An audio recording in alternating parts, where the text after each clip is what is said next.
Tinatanong nyo kung saan, tigan nyo yung kapal. Ayan o, di ba? Ano no? Yung kitay kasi is deceiver. Tapos hindi Guys, predicted ko na yung comment nyo. Ito na yung damit ko. Ayan. Kasi syempre, biglang pumasok. Hindi, kasi pa nagti-TikTok kami, di ba? Lagi nyo naman kino-comment kung saan bili yung mga damit nila. Ano no? Lagi naman sa Ayun, lagi naman sa TikTok shop. Kasi guys, as in, yung quality mismo dito sa TikTok shop tsaka sa mga mall, hindi na nagkakalayo. Itong suot ni Tay-Tay ngayon na itinatanong nyo kung saan, tigan nyo yung kapal. Ayan o, di ba? Ano no?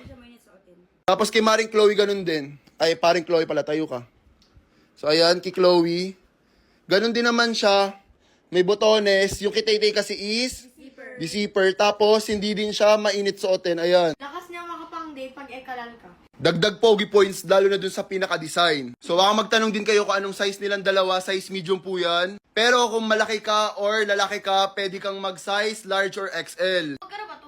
Wala pa ata yung 300, wala pa ata yung 250 yan. Pero pag ganyan sa mga mall, 500 plus, si Tay-Tay na nagsabi. So ayun, check nyo na lang yan dyan kasi minsan nakasale yan. O so i-check out nyo na.